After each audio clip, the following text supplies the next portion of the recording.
I spend a lot of time hiking out there in the wilderness, just me and nature. The natural world, undisturbed, pure, a weird sense of wonder. So when my wife, June, had to move for work, she sold it to me that we would have a little cottage to ourselves in a nearby forest for hiking. We never wanted kids, happier to have a few cats. It was a great commitment until you leave the house for another home. The cats prefer the old place.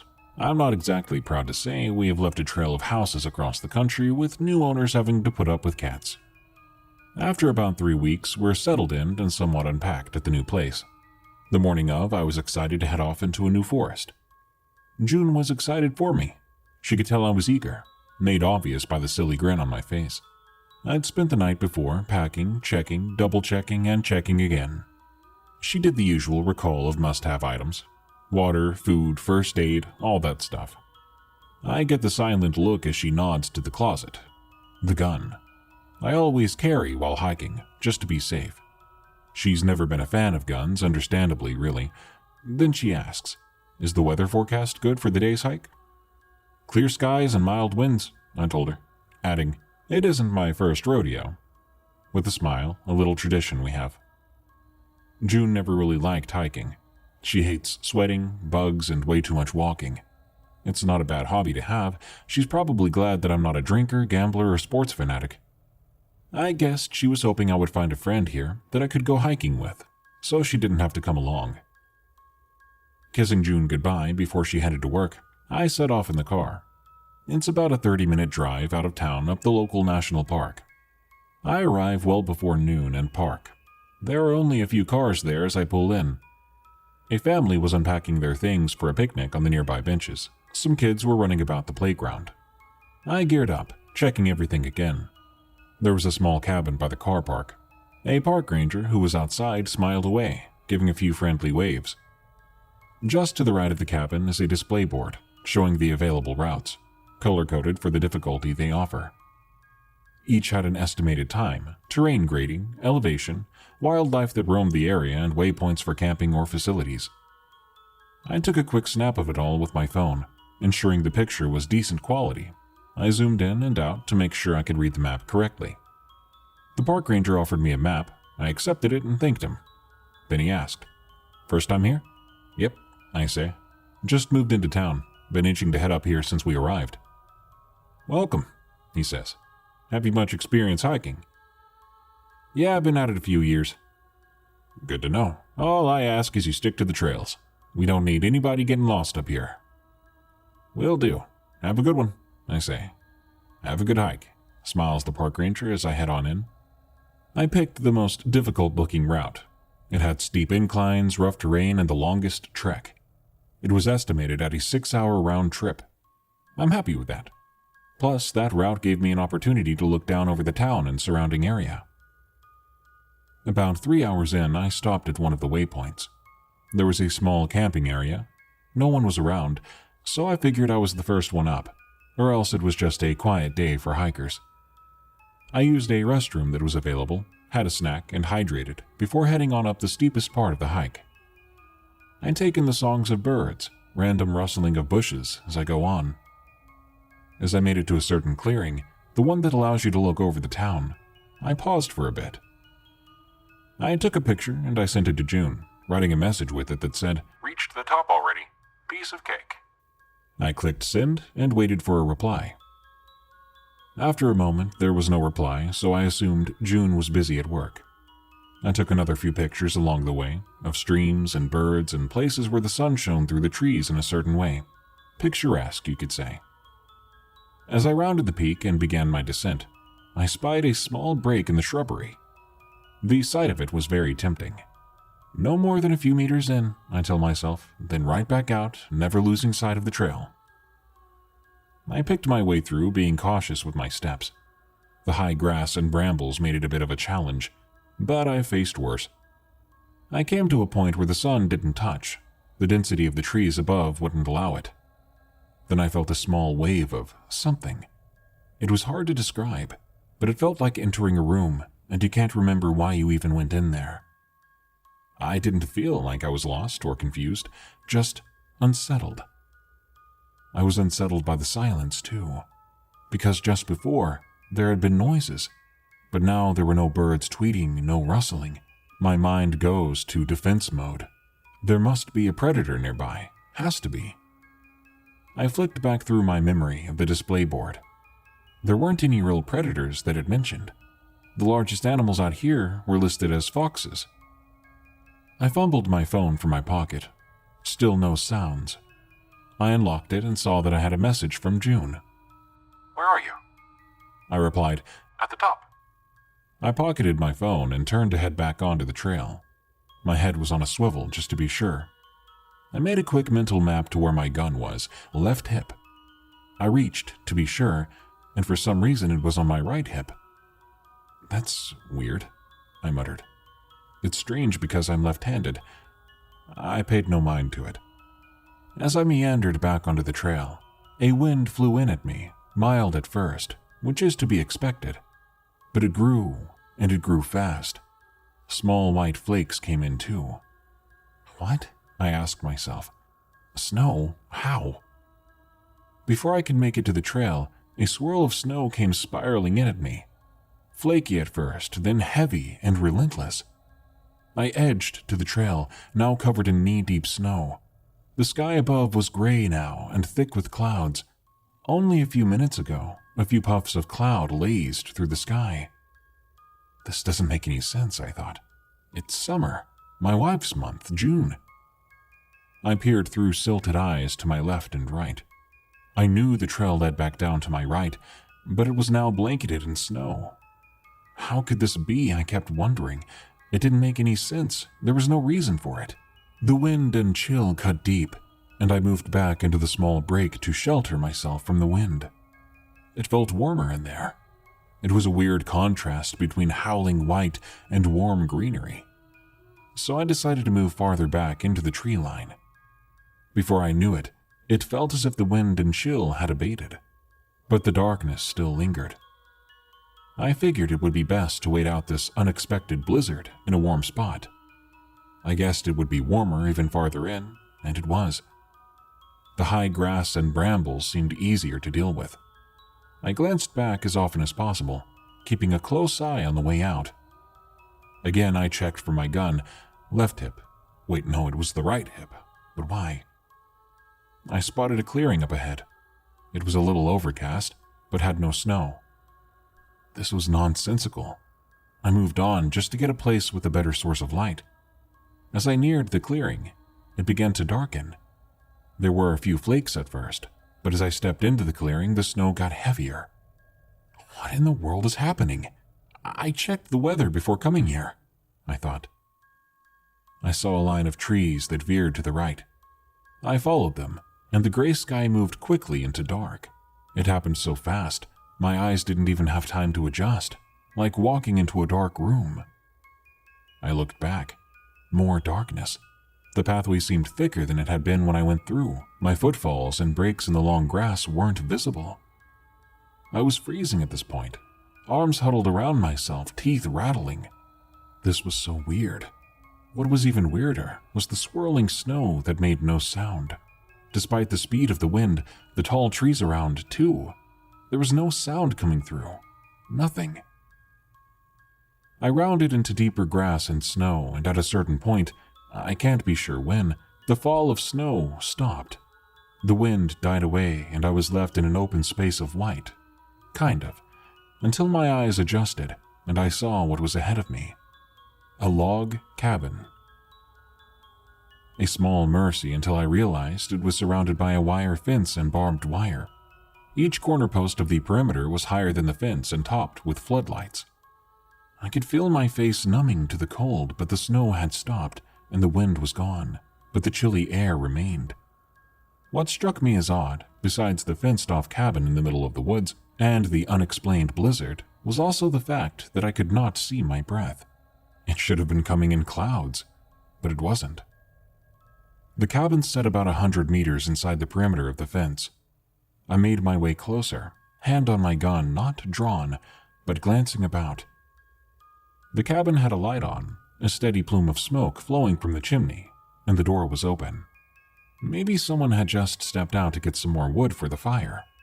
The thing was, the snow around the cabin was undisturbed. The lure of the heat beckoned me towards the fence. I saw something on the fence that I didn't expect. Signs that read, "Do not disturb," "Stay out," "Trespassers will be," and one crude sign looking nothing like the rest. Written on a piece of cloth in some kind of brown paint, it read, "Don't." Now, I'm usually one to obey the rules, but the cold was encouraging me to ignore the warning signs, despite how well placed and blatant they were. I fished my phone from my pocket. The screen was the same as before. I sent a message to June, then cursed myself and called her. The dial tone told me there was no service. I peered down at the screen, no bars, no internet, and 2 new messages from June. I love the view. And Call me, please. I sent a message back. I'm okay, babe. Found a cabin, gonna stay until the snow clears. That blizzard came out of nowhere. Love you. The message, of course, didn't send just yet, but right at the moment I needed some shelter. I took a look around. Still no sign of life, no sounds or anything. All that I could see were the tracks I'd made this far. I put my phone away and I told myself, screw it. I began to climb the fence, happy to get out of the knee-deep snow, if even for a few seconds. I landed on the other side, sinking into the snow. For some other unexplainable reason, the snow on that side wasn't as deep. I looked at the cabin and saw that the door was still open, smoke still puffing away. Then something caught my eye. It was just off to my right.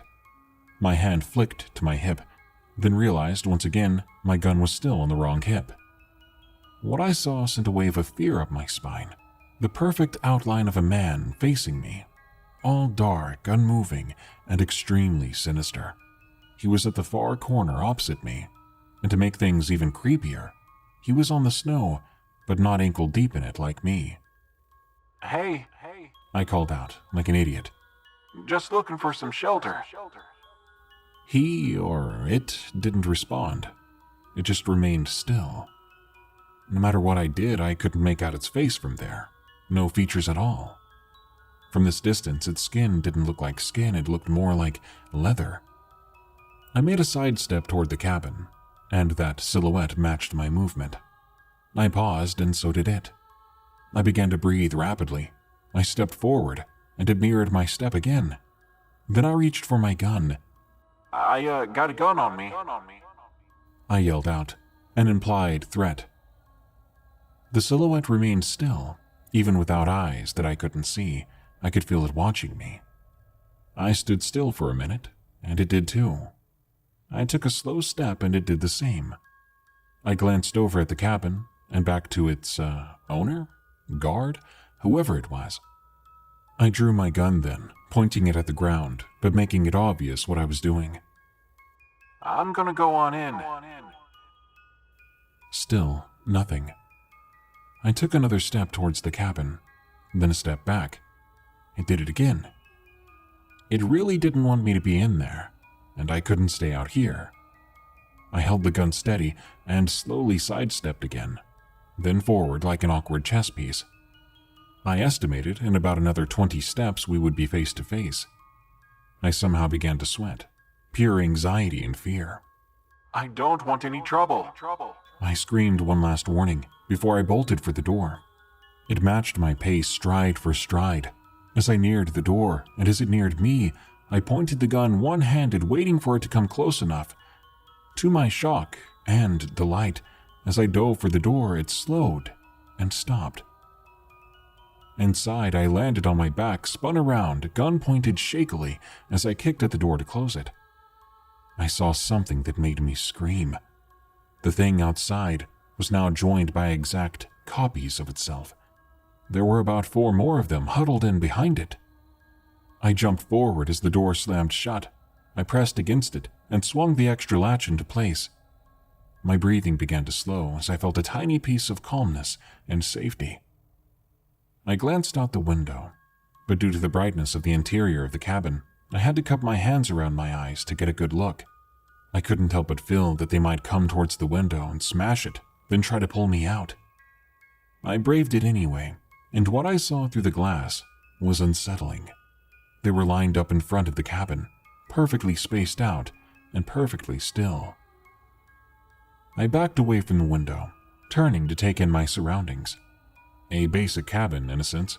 A bed, a back door, 4 windows, 2 in the front and 2 in the back. There was a door to the left, a bathroom I assumed. A small table and chair set next to the bed. There was an old radio on top of the table, along with a lamp. In the middle of the room was a huge mat with a strange pattern sewn into it. Of course, another weird thing, no fireplace. Where was the smoke from the chimney coming from, I thought. I resigned myself to the idea that it was all a ploy, a well-placed piece of bait to get me in. Why would the things outside want to keep me out? More things that didn't make sense. Nothing made sense right now. I switched from figuring out what was happening to what I could do to stay safe and eventually get out of here. I checked my phone. No service still. Probably the weather. Could be the area, though. I scanned around again, then found my gaze locked on the wall. The one bare wall, because from that angle, I could see words scratched into the wood. I moved about to take them in and get a better understanding of what I was dealing with. At the right angle, I was able to read it all. Stay in the dark. Ignore the radio. Stay out of the bathroom. Give up. Praying doesn't help. You are not alone. The last few words were not a warning like the rest. They read, Jimmy was here, scared. Love you, Mandy. I know that song. I'll beat you. Gonna try and leave. Wish me luck. None of those words inspired promise. They could all be lies, too. After all, the smoke had been a lie. Why not this? I turned towards the radio. I doubted it worked. Could be a wind-up radio. I moved over towards it, and the little plastic dials lit up. Static came on from it, full blast. I could feel the cabin itself reverberating. I couldn't help but cup my ears and drop to my knees, and as soon as it started, it stopped. I was in a state of panic then, and I moved over to the front door, my hand hovering over the door handle. The floodlights on the exterior of the cabin caused light to flow through the cracks of the door. A sudden sense of urgency set in. I kept thinking, I have to leave. I have to. I ran to the back door. As I made it there, a shadow blocked the light flooding in from the cracks. One of them, a silhouette. I turned and darted back to the front door, and yet another shadow crept over the cracks of light. These freaky things, I thought. I pulled my gun, popping 2 rounds through the door. There were no screams, no cries of pain, just the floodlights dying out and blood-curdling whispers. We cannot let him out. I continued to panic. I reached for my phone. I laid eyes on the lock screen, which displayed the clock, which was now jumping between different times. 1800 hours, then to 2100 hours, 1400. It cycled through times over and over. I winced and looked around. On the table by the bed was a piece of paper that I didn't notice before. I approached with caution. It seemed to be an index, which wasn't a surprise at this point. It showed the letters of the alphabet from A to Z in squares, and next to those squares was a number. The letter A was 1, B was 2, and so on. Something clicked and I checked my phone again. It was jumping in the same pattern. 1800, 2100, 1400, over and over. I realized 18 would be R, 21 would be U, and 14 was N. Run. What a crappy warning, I thought. Great advice. I began to circle the room, holding my gun in my right hand. It felt as if something was wrong with me because my left hand, which was dominant, suddenly didn't feel dominant anymore. I tapped my head, trying to think, but no new ideas were coming to me. I went to the front door, and in one quick motion, I opened it. Outside, I saw those 5 figures, and just as I opened the door, all 5 of them darted at me. They seemed to flicker to me instead of running. I saw them for what they really appeared to be. The dark skin they had wasn't really skin. It was dark and leathery like latex, stretched over jutting bones and joints. Every twitch they made as they tried to impede my exit showed a flicker of tendons underneath. They had no eyes, just a slit where the mouth should be. a ghastly smile of jagged green teeth underneath. I jumped back as they reached for me, and the whispers came again. "He can't leave. It's too late. Hide." Then the door swung shut without me touching it. I was actually kind of relieved because I was now separated from those figures again, but once again terrified to be alone as well. I almost felt safer with those leathery people than I did on my own.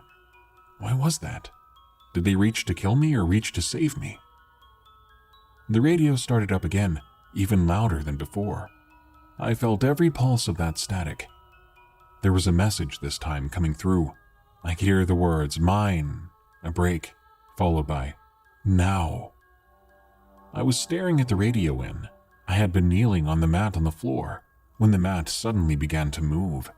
Startled, I jerked away and watched the mat squirm. I reached out and grabbed the mat, and the radio stopped.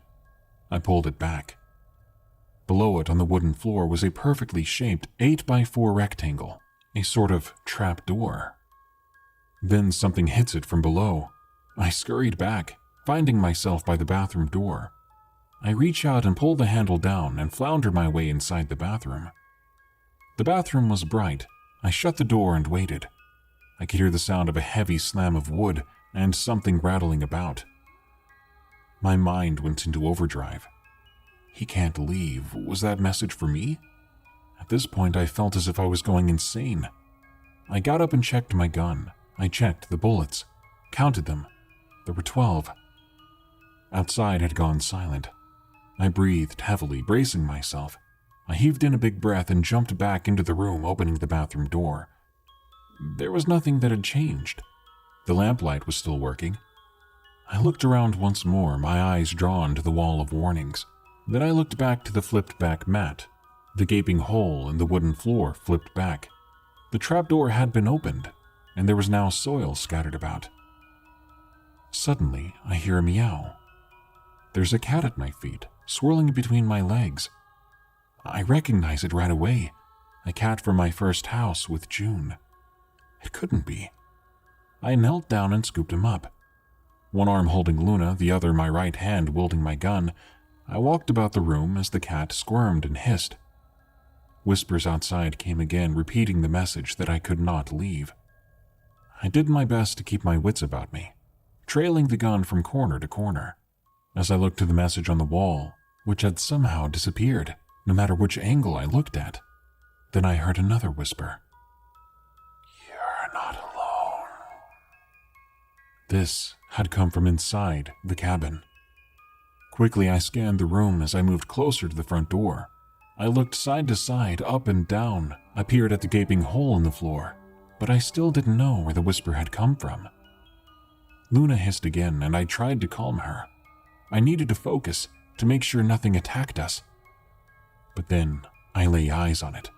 As Luna lets out a wailing whine, I spot this shadowy creature clutched high in the corner of the room. It had no arms, just black tendrils that stretched back into the corners of the room. Its feet dangled like crow's feet. They flexed hungrily, waiting for something to clutch onto. They snapped in my direction. I darted for the door, dropping Luna as I did. I flung the door back and dove into the snow. I felt the grip of something grasp my backpack. I struggled to wriggle free. The leathery creatures outside moved in, and instead of attacking me, they went for the talons on my back. I cried for help as those leathery things began to tug me free. I scrambled up and sped my way to the fence, anything to get out. I looked back. How couldn't I? I saw those leathery creatures beat at the talons as they reached out through the door. Luna sprinted out between it all, and the talons seemed to melt down behind her. As I neared the fence, the leathery creatures turned and swarmed towards me. I unloaded my gun, headshots all around, Luna pouncing after me. The creatures dropped. I took the time to scurry up the fence, Luna doing the same. Now she clung to me, purring as I swung over the top of the fence and landed awkwardly on the other side.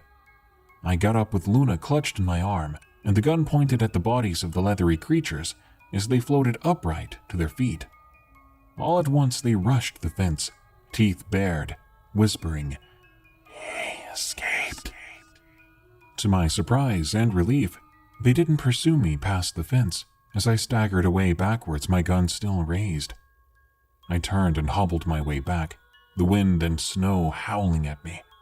I holstered my gun and stuffed Luna into my jacket, moving as quickly as I could. I wasn't sure how long I was fumbling through the snow. I got that forgetful feeling again. An edge of panic hit me, and I reached for my right-hand side, but the gun was gone. I checked my left side. There it was. I used whatever energy I had left to run. Eventually, I emerged through the tree line onto a dry and warm pathway. The sky was bright and clear now. A group of people turned to me as I stood there, and they asked if I was okay. I reached for my gun, scared. Then I recognized one of them, the park ranger from earlier, who said, "It's him. Relax, son, we've been looking for you." "What?" I asked. He approaches me steadily, hands raised to show that he wasn't a threat. "Your wife let us know that you hadn't come home." I stepped away from him, using my free hand to grab my phone. The screen lit up. It vibrated. I read the date on the screen. 4 days had passed. There were over 60 missed calls, voicemails, over 100 texts, all from my friends and family. What? No, I was only in there for an hour, I think. Then the park ranger said something that made me break down and cry. "You've been missing for 4 days." Hearing it from him, the realization finally fully hit me. A few days after that, everything seemed to calm down. I spent a few days in the hospital. I held my wife close and tight when I got to see her. She asked me so many questions. I told her I would explain everything.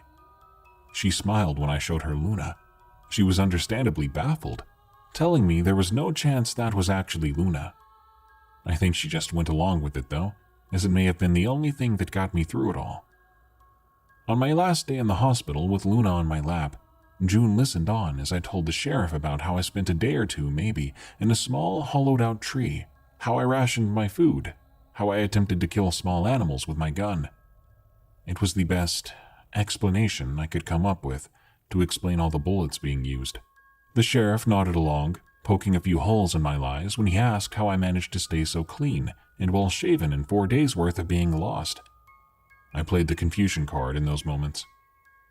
June knew I was lying, though. She smiled and stepped in with, "It doesn't matter. All that matters is that he's safe and home." The local paper wrote of how a hiker went missing, how he was safely back with his wife. They asked me if I'd like to be quoted with anything. I just told them to thank everyone for their time and effort. Finally, I got home. At the door, I let Luna down. June and I walked into the kitchen, and she began to make some tea. She turned, face sad and scared, and asked, "What really happened?" I knew this was coming. I couldn't lie, not to June. She took her phone from her pocket. "You said a blizzard came out of nowhere and you found a cabin. When I told the park rangers about it, they laughed at me."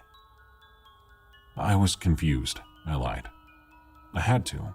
The truth would just make me sound insane. I really can't be certain. That part was true, because I truly couldn't be anymore. And in her loving way, she put her phone down and smiled. "Take your time. You're home and that's what matters." A few days later, I hadn't slept very well, as is to be expected. I kept waking up in the night sweating. I had so many questions.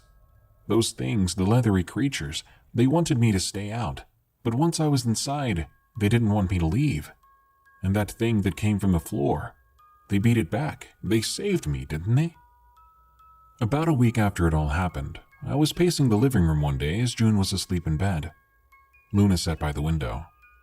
I couldn't stop thinking about that thing in the cabin. I was certain then that those leathery creatures were trying to keep me out and that other thing in.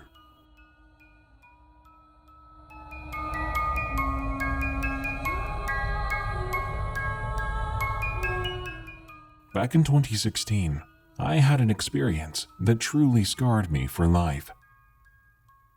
One night, I'd like to say it was somewhere in the middle of autumn, I'd been planning a sleepover with some friends. If I recall correctly, it was for my birthday, or for one of my friends' birthdays. We were going to have it at my house.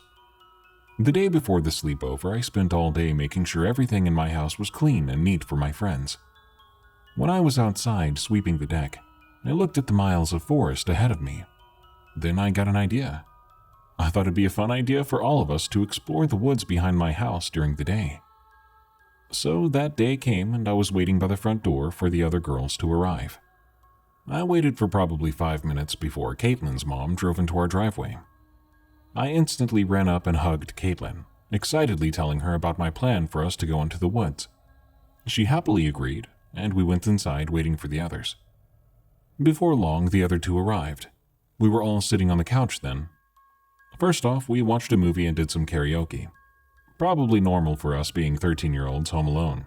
Then I decided it was finally time for our adventure. Joanna and I packed us some bags of necessities for the hike, while Caitlin and Sarah messed around. As we set off into the woods, I noticed that the air had grown a lot chillier since I was last out. I asked my friends, "Do you guys think we should just head back inside? It's getting pretty cold." But they all just wanted some fresh air, so they disagreed. I hesitantly accepted their answers and led the way. After a bit of walking, I saw something dart in my peripheral vision. My eyes glanced over to where I saw it, but before I could see anything, Sarah nudged me and pointed out a bald eagle in a tree. As soon as I gave her a reaction, I looked back over to where I saw the movement, but I found nothing out of the ordinary. About an hour later, I saw the movement again. Once more, I looked over to it. This time, unlike the last, I actually saw something. Running off into a thick layer of trees was this hairy dog-looking thing. At first, I thought it was just a coyote. But then, as it lifted itself onto 2 legs like a person, I knew I was mistaken. This thing looked to be about 6 or 7 feet tall on 2 legs and seemed severely distorted. I screamed and pointed it out to my friends, but it was too late. That creature was gone. They were all confused, questioning me, obviously not believing what I saw. A little while later, after kind of shrugging off the event, my friends and I decided to head back to the house. It was starting to get dark then. We walked for about 5 minutes before we heard a stick snapping behind us. I knew my friends heard it too. It was too loud to ignore. We all looked back, not expecting much, but there stood the creature that I'd seen earlier. It was staring at us, seemingly hungry. It had these beady yellow eyes, a wide gaping mouth, and razor-sharp teeth. This time, we all screamed and ran for our lives. I ran until my legs felt as if they were going to fall off. At some point, I turned to look if the creature was still there, and to my surprise, it was gone. A little while after this happened, I scoured the internet for ideas of what this might be and if others have seen it. I found werewolves and dogmen, both of which were things people have reported sighting. Luckily, my friends and I are all still alive to this day, except now we all have a story to share with our future children and families. I know that was a sleepover that we'll never forget.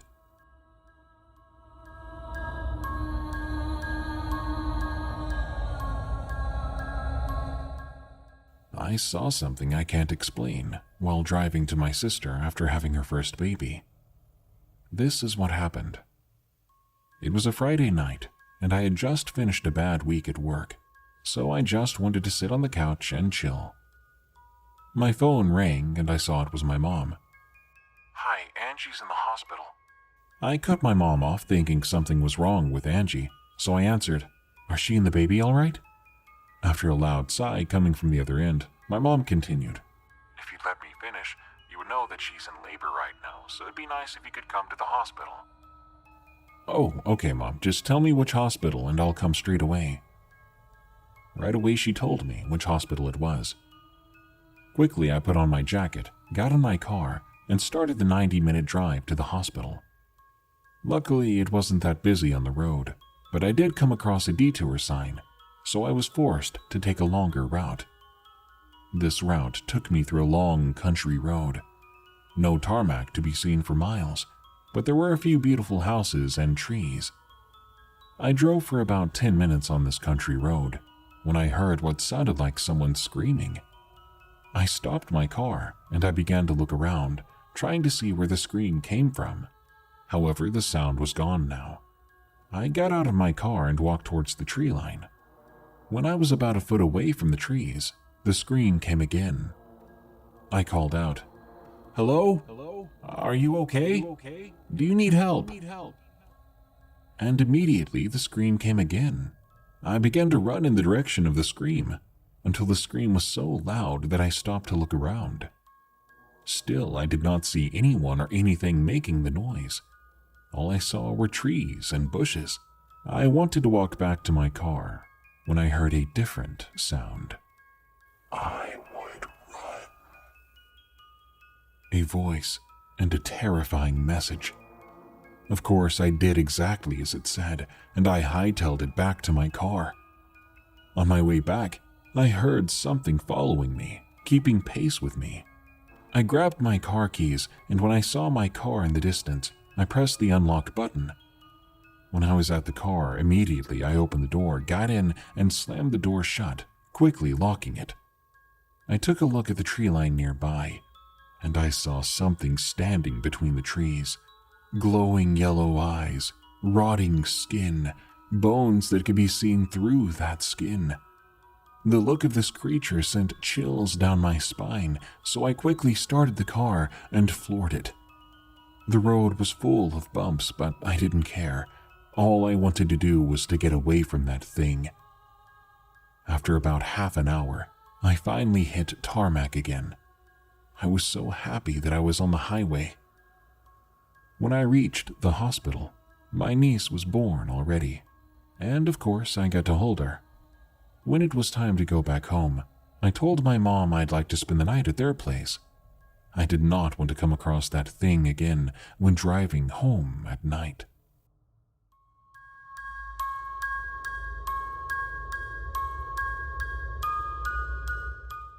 This encounter happened when I was younger. I was maybe around 10 at the time. I wasn't as athletic and in shape as I am now. The story starts when I was at my great-grandparents in southern Wisconsin during a family get-together. They live on the outside of a small town called Norwalk. On my great-grandparents' property is several acres of woods, and as some of you know, the forest is not a very safe-feeling place. Me, my brothers, and some of my cousins decided to walk around the woods on the property. As we were walking along a logging road, we pass a pile of tires. I start to get this weird feeling, and being a kid, I didn't say anything to the others. As we pass by this pile of tires, I turned around. I look over at the deer hunting box stand nearby, which was where I got my first deer a couple of years ago. And as I turn around, my brothers and cousins are gone.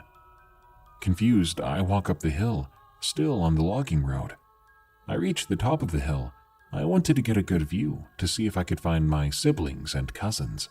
As I turn back to face the way I came from, what I saw then still has me confused to this day. I saw a man walking along the trees next to a field about 40 yards away. The man, or what I thought was a man, wore no clothes. His skin was a very light gray, almost white, and it appeared smooth, with no hair at all on his body. In fact, I didn't see any genitalia. It didn't seem to notice me at the time. It was just walking along those trees. But then it stopped and stood still for what felt like a few minutes. After getting more details about what I saw, I ran down the hill on the other side, and thankfully, I ended up running into my cousins and brothers, who were at the bottom of the hill.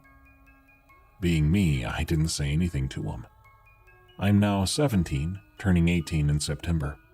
And even now, walking through the woods when I go hunting gives me the same feeling I had that day.